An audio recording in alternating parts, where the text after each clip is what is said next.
All right, y'all. It is Sunday, June 30th. We're on schedule for another throwing light. Tonight's guest is just star quality, Pusckatt Pumera Onyx. Before we get to that person, before we get to our guest, I do want to point out again that if you're not throwing light, you're not acting right. I'm LTJ Reeds, and this was inspired by a collaboration throwing light with Ashwell atx.org if you want to go check them out. They're a local organization that helps our community with getting mental health services, health services. They even have a food bank. So if you could, please go over there, ashwellatx.org, learn about them, and if you could, donate to them. So let's go ahead and kick it over. We also have another visitor watching us. It is Tobias. And so, hey, Tobias. Hey, boo. Hey. Okay. All right. So, Pushcat, you were here. Okay. This is like we're like up here with people coming to my show now. This is getting you and Tobias both there at the same time. I'm just like, oh my god. Anyways. Okay, so what I want to start out with you, Pusckatt, is your journey coming into the leather and rubber community. What did that start out for you? How did you know you were where you were supposed to be? First of all, I want to thank you for having me. For me, my journey started out in 2017. I started out more on the leather side, and it was just something that I always knew that I had these different kinks and fetishes, but I didn't really tap into them until I met some fellow brothers that were here in the South Florida area, and that's kind of where my journey started with Onyx. Um, as I look at my journey, I look back at my journey, I remember constantly talking with Blade about I would never be a board member. I would never be a title holder. And it just got to be, I want to say right before COVID, I want to say like 2020, just my journey just started changing, right? My focus started changing and I started seeing room for growth, room for change, and using my voice. And as that journey started, it kind of started opening the door. And once I became a board member, we talked about, in Honest, we always talking about empowering, educating, and mentoring others.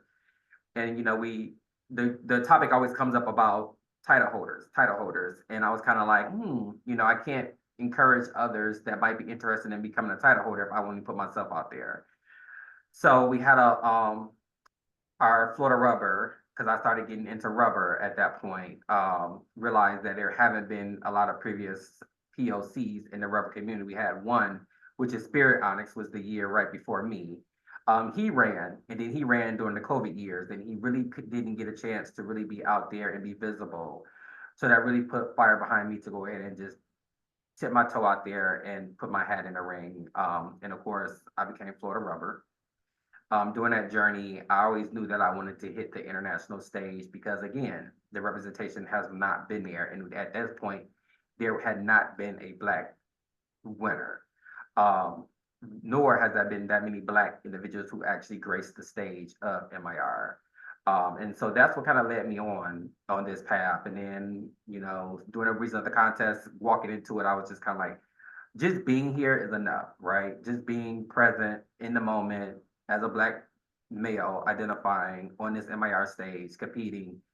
Hopefully it inspires others. And then as the weekend transformed and I became the first Black MIR, everything just kind of skyrocketed from there.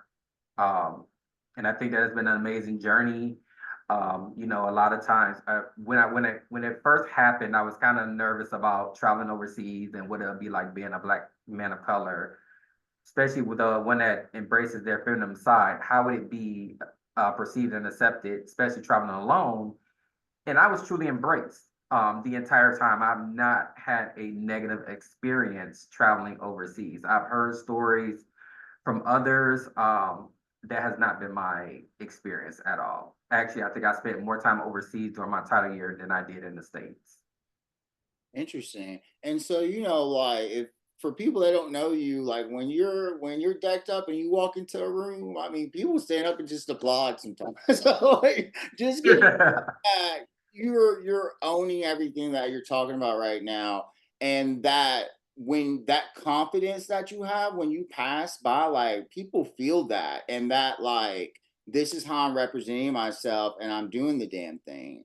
And I mean, you're just to me in this community, you're just like this shiny sun, and you're going to all these places, and you just have this class and this poise that I would say, I don't want to use this word negative at all, but like I can imagine people get intimidated by how strong of a leader you are sometimes. And maybe, and I know that you are very much approachable and you're a fun person, but when it comes down to getting business, you're clearly somebody that wants to get the business done and in a respectable way. Um, so you're in Fort Lauderdale right now, okay? Yeah.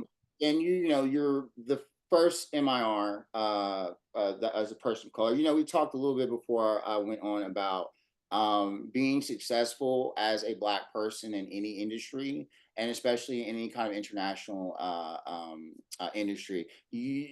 As you say, you know people embrace you. What were some of your fears that were going through your mind when you traveled to some of these other countries? Did you have to be like, hey y'all, did you were you able to kind of did you feel any discomfort? Did you feel like you had to lean on people and be like, hey, is it okay for me to be in this space? Did you feel any of that? No, and I think part of that is because I am secure with who I am, and I'm always been authentically who I am. And I think for me, I don't mind stepping into spaces that will cause folks to be uncomfortable, right? Because for me, that's pushing the bar.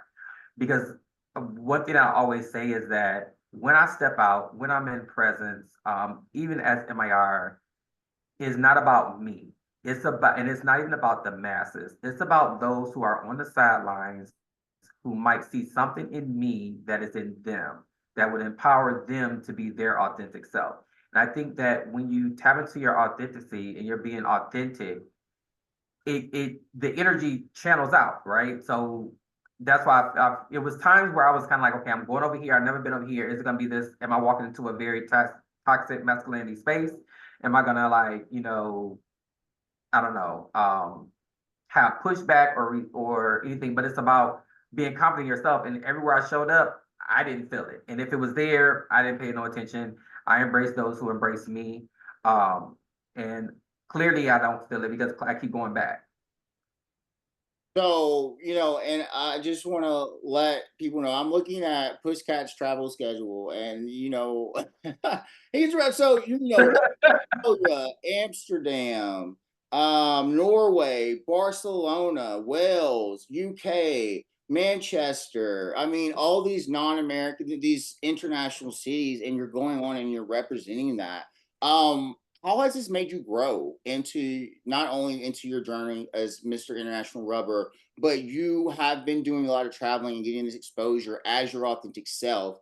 This has to be, I guess, uh, like a validating journey. It must make you more confident and more feeling more accepted by having this success. Do you feel that you grow and you know become stronger as you go through each of these journeys and visit different places as who you are?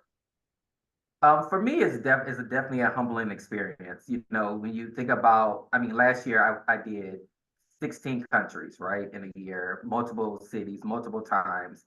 It's very humbling because it is a opportunity of a lifetime. It is definitely life changing. I've seen myself grow personally, professionally as well. And then when you start even in this journey, as you start going into the different communities, and one of the big things that I feel like it brings to the table, especially as being judges on different platforms, is that you get a more rounded scope of individuals and where they're coming from and understanding them in their community. And I think that that is something that a lot of people don't get the opportunity to experience because the same way that we do kink and play here in the States is different, somewhat different than how they do in Manchester, than how they do in London, than how they do in Amsterdam. So you get a more round, a more fuller picture on how people are communicating and interacting in their communities. And it just makes you an overall more adaptable person. So your name, you know, you're part of the Onyx family. We have not actually had we haven't had an Onyx session, I don't think yet, though I have had people that are with Onyx. Can you kind of tell the people that are watching a little bit about Onyx and why that's important? So Onyx is important. Onyx, I'm sorry about my phone. So Onyx is important. You know, it created safe spaces for people of color. Onyx is an organization that is a family of Black gay men, but is open to all individuals who support and embrace those individuals in their leather journey. Again, Onyx is a leather fraternity that has 9 chapters throughout the United States. And I mean, it's just very important because, you know, when you look back in the leather history, Blacks wasn't allowed, Blacks wasn't so much accepted, and they have created a space for POC individuals to feel accepted and create our own space. You know, Onyx is why I'm here. That's where my journey started, you know, in the beginning of leather. That's where our journey started, and that is where my heart lies, is with the Onyx organization. And you know, where are some of the chapters, if you don't mind telling people, what are the chapters that Onyx is at, or some of them? Some that we have, you have Chicago, the main chapter in Chicago. You have Northeast, which is New York area. We have Deep South, which is South Florida, Caribbean. You have Southeast, which is Atlanta over to Alabama. Then you have Lone Star, which is like the Texas area. You have Southwest, which is the LA area. You have Northwest, which is the Northern California, Seattle area. So there's just different chapters throughout. So how would someone, if they wanted to get involved with Onyx, like, how do you get that door open? Do you attend an event? Do you reach out? How can someone, especially a person of color that's looking for somewhere to feel accepted and start their leather journey, how do you go about that? Reach out to an Onyx member. They can always point you to the local chapter and point you to a person. We're definitely big on warm handoff, so pointing you to a person that's in that local chapter in your area to kind of get your journey started. Support their bar nights, support their events, so you can get to know and understand what it is that they do and what it is that they're about, and seeing if it's a good fit for you. So a second ago, and something we're about to jump into, you brought up judging. How many contests have you judged? Do you know? Well over the 30s. What? Okay, so there we go. Pusckatt has judged 30 competitions. And while that means important, and again, as my mentor, what we were said, Pusckatt is involved in selecting people to come into our community. And I know for a fact 100% Pusckatt has standards that a lot of people in this community think are important. You were in the IML, you were judging IML, I was a contestant. Yeah, I'll tell you what. That was a journey. It was an amazing journey. And it was humbling. And it was only the start, like you said. I told people that IML is a contest of winners. Like, you are a winner when you're showing up. Yes.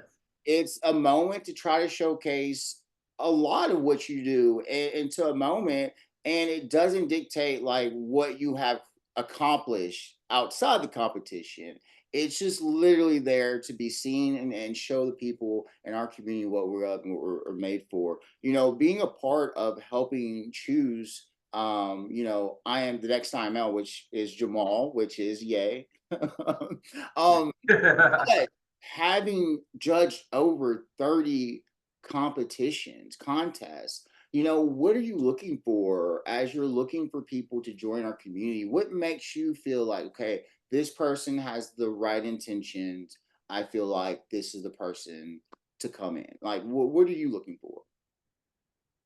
For me, I'm always looking for about the work that a person is doing community wise. I'm not looking at gear or anything like that. My biggest focus on, are you doing work in the community, and are you using your platform to help elevate those marginalized communities? And it could be whatever marginalized community it is in your community, because at the end of the day, every community, there's marginalized groups, but they could look different for a person in every community. So I'm not here to tell you what your marginalized community is, but how are you utilizing your platform to uplift them? How are you utilizing your platform to move them forward? those are the type of individuals and ambassadors that I am interested in and look forward to when I'm interviewing. Because we all can get up there and stand up there and be pretty and answer a question and give me what I want to hear, but are you actually doing the work? And I think that's what the other most important thing is, that I am when I judge a contest, I am researching the candidates. You are not going to be in front of me and I have not done any research on you within the last year. It's just not, because I want to know who it is, because you can tell me anything in a 8-minute round, right? But I want to know what it is outside of that 8-minute round to make you the best candidate.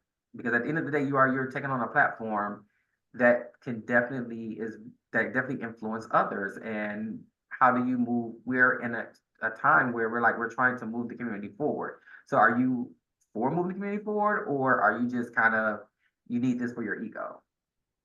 That And that's what I always put out. and a lot of people do run for ego, and a lot of people run for the right things, of course. I'm coming off of my first judging experience 2 weeks ago, and I'm learning all the things that you said. Did you, when you judged your first competition, is that what you say you're looking for? Was that what you went into it, or did you have to kind of come to that evolution through judging? Like, what was it like judging your first time? I think for me, it was always there. It was always about, who is this individual in front of me, and are they willing to do the work to bridge the community, right? And again, I think a lot of that comes from my lens and my eyes of being a feminine Black gay male in a leather and rubber community that embrace my feminine side. You hear the talks, right? You hear the talks about, is this acceptable? Is that not acceptable? Who is going to be that safe haven and that ambassador to help push forward those individuals who don't feel accepted in the community? So when I'm looking at contests, I'm always looking. Those are the contestants that I'm always looking at. Now, some of my views have changed because I was, going in there, I was kind of, I wouldn't say I was tunnel vision, but I was kind of like, oh, it has to be this way, this way. But then as you start traveling through the different communities, you understand that the way that they talk, or the way that you ask them a question, how they might answer it is going to be vastly different, but depending on where they're from, right? So it's really about understanding the candidate, understanding the lens that the candidate is coming out of, and are they doing the work?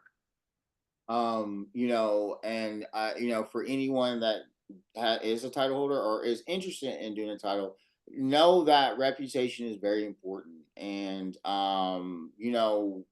look, just like anything, people talk, and Yeah. you can't expect to come and step on the stage at this level, and because who we put in leadership, we know affects us. And we know that more so in the leather community, because we're dealing with that. We're electing representatives all the time, more so than just a normal heterosexual would even be involved with doing anything like this. We're very community focused. Um, so do you think that you hear a lot of times, and do you agree with this, going into a leather contest, it's not about the leather you're wearing, right? Mhm. Do you, I hear that all the time. I agree with that. But then again, that's my interpretation, and that's also the beauty of when you have a judges panel of multiple different individuals, because a lot of times everyone is looking for something different. And I always tell people who have reached out to me about potentially running for a title, I'm like, research your judges, right? Understand what they're passionate about, because that's tentatively the direction of the questions that they're going to ask. so And I oh no, keep going. No, so I just think that I just think it's important for people to, and also I always tell people, know why you're running. Have a vision. What is your vision? Be able to say what your vision is. Be able to say what it is that you want to do in the community. And if you don't have one, then I mean that's fine as well. But I mean, a lot of times, hopefully, that you're looking to be an ambassador of a community to propel the community forward, and that's the hopes, I think, of most competitions, in most contests. Yes. So, coming away from judging, where are you, what do you thinking of impacting people with, your title as Mr. International Rubber, what would you like to see the what would progress look for the rubber community? For me, it's about being accepted everywhere.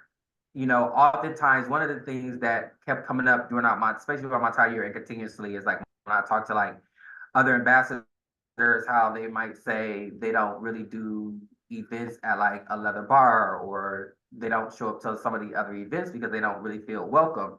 And that's been one of the biggest pushes throughout my entire year, is not only doing rubber events, but showing up in leather events, showing up in pet events. Because I think that we have to normalize and come together as a community, and be accepted and feel that we can reach over to our other counterparts to move together. And I just think that there's still work that still needs to be done, um, universally, wide. And I think that the more that we just show up and the more that we keep having ambassadors, like we look at like our current IML, Jamal, not only do you see them out in leather, you see them out in rubber, you see them out in puppy. And I think that's a great start. Gael was another good representative that you would see pop up in rubber. And I think these are good ambassadors that's helping to bridge the community. So it's not that these separation so much that it's like this is only a event for a rubberist, or this is only an event for those who are into leather, that we can also mix and mingle. I see that, at some place I'm going, they're making more efforts to have rubber a part of, weekends or contests and stuff, just to have that space and to have people be able to come through all that. All right, Pushcat. So we're almost towards the end here. Before I get to my last question, so I've been talking a lot about how our community to get through past this year. We have an election year coming up and things like that. What message would you give our community right now and staying unified? Puskat, I personally feel like, if we've got these two choices ahead of us, and those are two choices, we have to vote together. There's no straggling. Like, we literally have to vote as one this year. And how do you think we can start using just like that energy set of doing things like this to kind of socialize us together? How can we get our community to come together and vote as one? Do you have any ideas or any opinions on that? I mean, I just think that we have to stay awoke. We have to stay woke, and we have to, one, make sure we get out and vote, make sure that we are helping each other and encouraging each other to get out and vote. That is extremely important. And understand that attack against one is an attack against all of us, right? And I mean, you see the candidates that we have, whichever way you lean, but you have to get out. You have to get out and vote. And one thing that I did like to see is that we have these conversations. Are you registered to vote? Do you need assistance with getting registered to vote? Just making sure that we are making sure that we have the people in our communities that are registered to vote and make it to the polls. And I think that's just most important. I think as ambassadors, we should be having multiple talks and having those kind of conversations on our social medias, because again, our trans community members are totally under attack everywhere. And yet when I look at social media, I don't see enough of putting it out there that we need to stand by them, we need to support them. Because again, once the agenda is done with one, it moves to the next. Course. And you're absolutely right. And I think people need to truly understand that, I come from a very ignorant place. I come from a place where, gay white Republicans, they don't care about trans people. They don't care about people of color. Now they'll sleep with them, but they're not going to vote. Right. You know what I'm saying? You know what I'm saying? So, and I'm always call that branch out because it's toxic. Mhm. So Pushkat, we are at the end. And so my next question and my final question to you is there any aspect of our community that you feel that we are not bringing enough light to? Our trans community. Trans community. What are some ways Yeah. that we can start bringing them in, giving them hugs? Like, what is an initiative? We know that our trans community is under attack. What does it look like protecting them? What does that look like? it started out by having a conversation with them to figure out and look at what it is that they need, and how can we assist them and let their voice be heard. Oftentimes, we are talking for them and not letting them be the voice. Utilizing our platforms, bringing them on public forums, um, reaching out to them and ask them, how can we support you, right? Not talking at them, not giving them what we think we can do, but actually taking in what they're asking from us and standing strong with that. And also the other biggest thing is that oftentimes, and I have like witnesses, whereas you can claim that you are supportive of them, but then yet be in a group of people where say something negative about them and then you don't say anything. If a person has something negative to say about another individual, or especially a trans individual, or misgendering them, as their ally, if you are truly an ally, you need to speak up. It should not be them fighting it by themselves. You don't need to wait for them to address it. You can address it for them, if it is incorrectly or inappropriate. And I think that happens a lot, especially unfortunately in some of our communities and bars, right? Oftentimes they feel isolated. They feel like they're only ones fighting their fight, or one or two, and then behind closed doors, oh, I got your back. I'm your ally. I'm supporting you. But then we at the bar, something happens, you're just silent. So, So we have to call out the ignorance. well, and I'll kind of end with coming into this. So I ran into a situation where someone that wanted to be in the leader in the community said that they were attracted to traditional leathermen. If you know, so not people of color, all this kind of stuff. They put this out there, put this into writing so we could look at it. And they try to say that they didn't mean that what they were saying. So they said, my personal taste shouldn't have to do anything with what I'm saying. Like, I can show up for people, but I don't really mean that. And when I'm alone, I'm going to be, you know, very selective about the type of, what I'm saying? Like, this was said, Right. and it's worrisome because it was someone that wanted to be a community leader. They're saying, I'm going to pretend I'm a open-minded or accepting in public, but really privately, I don't like. That was said. So that mentality there too, like that, who's being fake? And that, that's a whole nother conversation. Oh yeah, that's definitely it goes a lot deeper than that. And that's why I tell people, like, when you talk about people and community leaders and just people in general, you have to do your research. You have to listen to what they're saying and look. Because you have a lot of people, it's like, oh, I'm all for POC, but then you look at their social media, they got no black friends. They have no pictures in all of their social. You can go back 2 years back, and there's not one picture of them amongst several POCs. Mm. But you have a lot of POC friends. So do you or you don't? Or are you choosing just not to post them? So there's a lot of, like, for me, a lot of hitting messages that you have to keep your eyes open to as you navigate it. And if you are in the predicament of trying to pick an ambassador, you can't show up and just read the application and for me and try to pick an ambassador. You need to actually do your due diligence and do your homework. What have they done in the community? How long have they been in the community? If they're just in the community, are they ready to be an ambassador? Do you think they have what it takes to be an ambassador? Or is it that they might need a little bit more time in the community? Do they know what they're getting themselves into? I think all of those things are important So, in consideration. moral to the story, everyone: if you're going to step into leadership in this community, people are watching you and they are trying to figure out if you are meant to be with us or not. So, it shouldn't bother anybody that's being authentic and doing the real thing. You should be glad that people are watching you if you're doing that. But if you're somebody that thinks you've got a problematic past, your past is going to be brought up.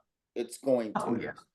Like, Oh it yeah. doesn't matter if it was 2 years, 3 months, 11 years. If there's a problematic behavior that someone discovers, we need to understand if you've moved past that problematic behavior, basically.